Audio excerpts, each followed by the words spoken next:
ठीक है, अब सरकार हो और सरकार का राज चलता है यहाँ पे। ऐसे में तुमने तो अपने पिताजी का ही राज समझ के बैठ गए। गुड मॉर्निंग एवरीवन, बज रहे हैं सुबह के 7:30। करते हैं इस ब्लॉग की शुरुआत। नमस्कार, नाम जय श्याम, स्वागत है आपका एक और वीडियो में। फिलहाल मैं निकल रहा हूँ रनिंग के लिए। ये पूरी ब्लॉग एक टॉपिक के इर्द गिर्द ही घूमने वाली है जिसका खासा प्रभाव पड़ा है हमारी जिंदगियों पे। इस वीडियो में मेरा आपसे 3 सवाल है, ध्यान से सुनिएगा। पहला, कोरोना वायरस डिसीज कोविड से क्या आपको फर्क पड़ता है, हाँ या ना? दूसरा, क्या आप चाहते हैं कि भारत में लॉकडाउन लगे? तीसरा, अगर लॉकडाउन लगता है तो आपकी स्थिति क्या होगी? वीडियो पॉज करिए, फिर से चाहिए तो क्वेश्चन सुनिए और उनका आंसर कमेंट बॉक्स में दीजिए, उसके बाद ही आगे बढ़ेंगे हम। तब तक मैं अपनी रनिंग फिनिश करता हूँ। ये देखो इसका किस प्रकार से चल रहा है साथ।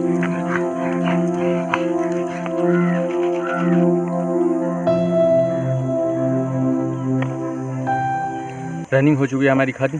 अब आते हैं मुद्दे पे। ये लॉकडाउन आखिर लगाया किसके लिए जा रहा है? आपके लिए, हमारे लिए? पर हमें तो लॉकडाउन चाहिए ही नहीं ना। तो ये कहीं ना कहीं डिक्टेटरशिप नहीं हो रही है? और अगर ले देखिए तुम लॉकडाउन लगा भी रहे हो तो ये बताओ ना कि उसके लगाने से आपको क्या फ़ायदा होगा, कितने वक्त तक सारी स्थितियों को तुम कंट्रोल में कर लोगे। अगर आपके केसेस रेज हो रहे हैं तो कब तक ये पूरे ख़त्म हो जाएंगे, ये बताओ लॉकडाउन लगाते वक्त। और अगर ये बताने की हिम्मत तुम नहीं रखते तो तुम्हें कोई अधिकार नहीं है लोगों की जिंदगियों के साथ खेलने की। 2-4 मेरे सवाल हैं जो मुख्यमंत्री उद्धव ठाकरे और सेंट्रल गवर्नमेंट से भी पूछना चाहूँगा मैं। रात को नाइट कर्फ्यू लगाने का क्या सेंस बनता है? दिन में शॉप्स बंद कराने का क्या सेंस बनता है? 1 साल से भी ज़्यादा लॉकडाउन लगा के देख लिया ना, अब क्या ज़िंदगी भर लगाओगे? बाग बगीचे, ग्राउंड्स, लोकल लेवल पे जो भी क्लब से उनके क्रिकेट बंद है, लेकिन इंटरनेशनल मैचेस और बड़े मैचेस को अनुमति क्यों? ग्रुप में लोग इकट्ठा नहीं हो सकते, एक साथ जमा नहीं हो सकते, ऐसे में राजनीतिक रैलियां क्यों? तुम्हारे लॉकडाउन से जिसको फर्क पड़ा है वो ज्यादातर लोग हैं लोअर मिडिल क्लास से। उनके सर दर्द का जिम्मेदार कौन?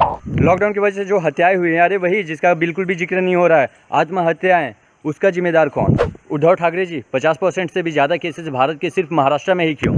लास्ट ईयर लॉकडाउन के दौरान बिजली बिल में वृद्धि की गई, आखिर क्यों? हमारी सेविंग्स तो तुमने खत्म करवा दी, ऐसे में ट्रैवल करने के दौरान जो 2-3 गुना ज़्यादा पैसे हमें देने पड़ रहे हैं, उसका जिम्मेदार कौन? जिन खुशनसीब लोगों का अभी तक जॉब बचा हुआ है उनको 50-60% सैलरीज मिल रही हैं, और जिनका जॉब चला गया है और उनको नए जॉब नहीं मिल रहे हैं, इसका जिम्मेदार कौन? इनकम का कोई सोर्स लोअर मिडिल क्लास के पास तो बचा नहीं है, ऐसे में जो उनके रेंट्स है वो कौन देगा? जो शॉप्स के रेंट है वो कौन देगा? एक बात बताओ, ये सब जो लॉकडाउन तुम लगा रहे हो, क्या इसका इलाज लॉकडाउन ही है और कुछ भी नहीं है? ये जास्ती नहीं हो रही है, और अगर यही है तो अब तक ठीक नहीं हो जाना चाहिए 1-1.5 साल से जो तुम लॉकडाउन लगा के रखे हो? छोटा से छोटा काम आजकल कोई करने जाता है तो लोग उन्हें टारगेट दे देते हैं। ऐसे में तुमने 1-1.5 साल से लॉकडाउन लगा के रखा, लेकिन तुमने हमें बताया क्या, टारगेट लिया क्या कि कब तक ये सब कुछ खत्म कर दोगे अगर लॉकडाउन लगा रहे हो तो? और एट दी एंड हमें तो लॉकडाउन चाहिए ही नहीं ना। ये तो तुम्हारी जास्ती है, तानाशाही है, डिक्टेटरशिप है समहाउ। आखिर हम ये क्यों ना कहे जी, जो कुछ भी हो रहा है इसका जिम्मेदार आपकी घटिया लीडरशिप स्किल्स हैं। देश में कहीं लाखों की संख्या में भीड़ इकट्ठा की जा रही है तो कहीं पे घर से बाहर निकलने की ही अनुमति नहीं है।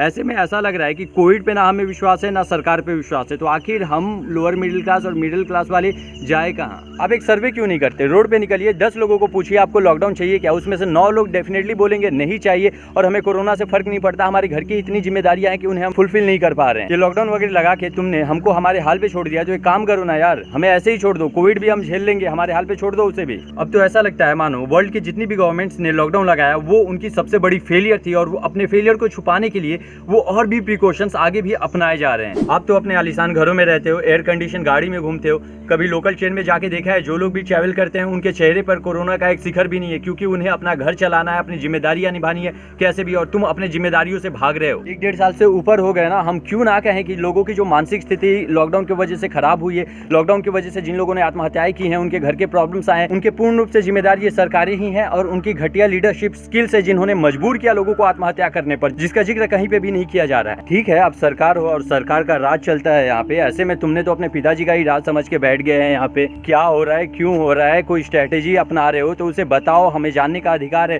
भेड़ बकरियों की तरह हमें छोड़ दिया है तुमने, अब हमें जानने का हक नहीं है कि अगर लॉकडाउन लगा रहे हो, हमें घरों में रख रहे हो, हमें काम पे नहीं जाने दे रहे हो, और हमारे पास कोई डिफरेंट अपॉर्चुनिटीज आ नहीं रही है, हमारे पास कोई इनकम का सोर्स नहीं है, और इन सब के अगर जिम्मेदार तुम हो तो हम तुमसे सवाल नहीं पूछ सकते क्या? और अगर पूछ रहे हैं तो तुम उसका उत्तर क्यों नहीं दे रहे हो? 1-1.5 साल के लॉकडाउन के बाद ये पूर्ण रूप से कहा जा सकता है कि ये पूर्णतः अंततः विफल है तुम्हारी स्ट्रैटेजी लॉकडाउन लगाने वाली। तो ऐसे में अगर तुम ये स्ट्रैटेजी वापस अपना रहे हो और रात को नाइट कर्फ्यूज वगैरह लगा रहे हो, तो एक बात बताओ ना यार, तुम इस स्ट्रैटेजी से अपना टारगेट सेट करो ना कि कब तक सब चीज़ों को कंट्रोल कर लोगे। और अगर तब तक कंट्रोल नहीं कर पाए तो उसके बाद क्या, उसके बाद क्या एक्शन लोगे तुम, और उसके बाद हमारा क्या होगा। हम जो इतने वर्ष पीछे चले गए हैं अपनी ज़िंदगियों में, हमारे जो मानसिक तौर पर जो असर पड़ रहा है हमें, उसका आखिर जिम्मेदारी कौन लेगा। एनीवे, अब थोड़ा चेहरे पे स्माइल लाते हैं, ये वीडियो यहीं पे खत्म करते हैं। वंस अगेन नमस्कार, प्रणाम, जय श्री राम, बहुत बहुत धन्यवाद आपका। If you guys like this video for whatsoever reason, don't forget to hit like button. और क्या बाकी सब बढ़िया है, जय माता दी। अगर कोई भी मैं सवाल वगैरह भूल गया हूँ और अगर आपको लगता है कि इस टॉपिक पे भी बात करना चाहिए था, तो वो टॉपिक आप कमेंट बॉक्स में बताइए। और अगर मैंने कुछ भी आवेश में आके गलत सही बोल दिया है तो मुझे प्लीज़ माफ़ करिएगा।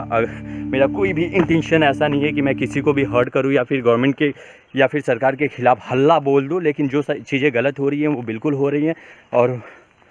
और क्या, बाकी सब बढ़िया है यार।